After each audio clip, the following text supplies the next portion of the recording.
Good afternoon. This is ASO Television News. I am Richard Alochenwanyebe. The headlines. President Tinubu celebrates Tony Elumelu, his Afro-capitalism vision. Minister of Works David Umahi commends road projects in rivers, warns against truck parking on highways. FG advances 20 billion naira Nigeria-Europe gas pipeline plan. Now the news in detail.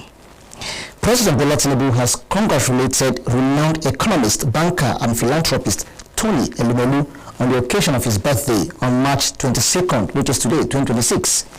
In a statement issued on Saturday, signed by Bayo Ononuga, special advisor to the President on Information and Strategy, the President described Elumelu as an African business icon and a standout advocate of the Nigerian and African enterprise.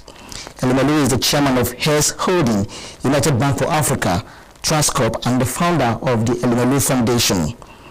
President Tinubu commended the business leader for his resilience and excellence that governs his entire enterprise and his staunch belief in Afro-capitalism.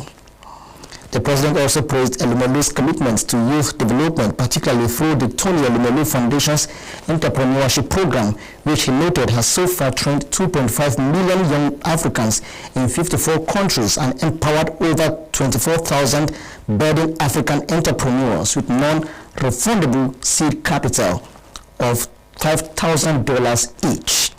As Elumelu marks this occasion, President Tinubu joined his family and associates in wishing him good health and strength and continued success in his pursuits. The Sarkin Pai in Kwali Area Council, Alhaji Abubakar Sari Pai III, has called on his subjects to continue supporting government programs and policies in order to enjoy more dividends of democracy. The traditional ruler made the call at his palace while receiving his traditional title holders who paid him the annual Salah homage after the month of Ramadan. Our correspondent Abdullah Mukhtar tells us more. The occasion began with the traditional Salah homage paid by the title holders of the Pai chiefdom to the Sarkin Pai at his palace. Later, in colorful traditional attire, the monarch rode on horseback alongside other horse riders to the main event ground.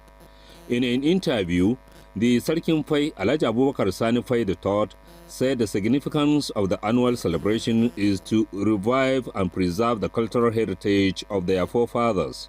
We are trying to revive the culture of our people. You see, within the palace, we have hierarchy of officials, and it's usually traditional for them to pay the homage to traditional institutions. These are things that we have inherited for a long time within our chiefdom. Speaking on the recent upgrade of the Pai chiefdom from a third class to a second class status, the traditional monarch described the development as a clear demonstration that the present administration has a listening ear to the people. He appreciated President Bola Ahmed Tinubu through the FCT minister, Barrister Yesun Wike, for the recognition and development. This chiefdom has been an old chiefdom, some centuries behind, and when the last upgrading was done, even though we had our feelings, but we felt along the line, government will begin to look at the issues, and thank God they have looked at the issues and they have decided to say let's upgrade it, and they have done that. The district head of Pai and Sarkin Yakin Pai, Alhaji Hussein Halilu Pai, Dan Malikin Pai, Alhaji Muhammad Haruna Pai, as well as the chairman of the Hausa Fulani community in the FCT, Alhaji Aminu Lawal Bakirwa, were among dignitaries who attended the occasion. They also shared their views on this year's Pai Salah Cultural Durbar. Each and every one of us to be pleased, orderly, and follow the rules so that we start in peace, and by God's grace, we finish up in peace. Yeah, we're here to celebrate Salah with our Sarki and friends and well-wishers. It's not only to celebrate Salah, including the join the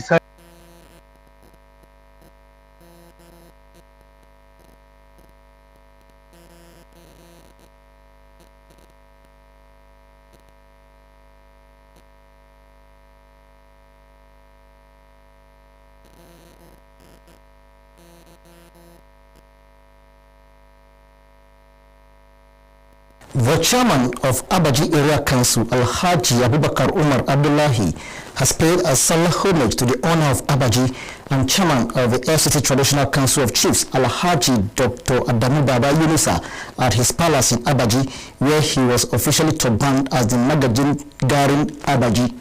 Speaking during the visit, the chairman expressed gratitude to Almighty Allah for granting Muslims the opportunity to celebrate the Eid al-Fitr in peace and good health. He also thanked Allah for the peaceful conduct of the 2026 FCT Area Council elections, noting that the exercise was carried out without loss of lives or destruction of property. According to him, the peaceful outcome fulfilled the assurances he had earlier given to the Traditional Council on the need to maintain peace throughout the electoral process. The chairman noted that although some of his properties were destroyed during the past political aspiration under the previous administration, his government has remained committed to fairness, justice, and equal treatment of all residents of Abaji Area Council, irrespective of political affiliation. He also appreciated the Minister of the Federal Capital Territory, Barrister Ezen Wike, under the renewed hope agenda of President Bola Tinubu for approving and the upgrading of traditional rulers and supporting infrastructural development across rural communities in the FCT. Alhaji Abubakar Umar Abdullahi disclosed that Abaji Area Council has been experiencing electricity blackout for about 7 months due to vandalism and sabotage, despite several efforts by the council to restore power supply, including attempts to source electricity from neighboring Kogi states. The chairman thanked the owner of Abaji for conferring on him the traditional title of Magajin Garin Abaji and called on the people of Abaji, including the youth and political stakeholders, to continue supporting the administration in order to sustain peace, unity, and development in the council. Now, the Minister of Works, David Umahi, has commended the quality and pace of ongoing federal road projects in Rivers State, while warning that the indiscriminate parking of heavy-duty trucks on highways could damage the infrastructure. Umahi made the remarks on Saturday during an inspection tour of key road construction projects, including sections of the East-West Road. He praised the construction firm RCC for delivering high-quality work despite funding challenges that temporarily slowed progress. He expressed satisfaction with the engineering standards, noting that the project involves complex processes such as deep excavation, sandstone-based reinforcement, and concrete layering. Speaking on the only axis of the East-West Road, Umahi stated that the contractor remains fully mobilized and that the government is not indebted to RCC on the project.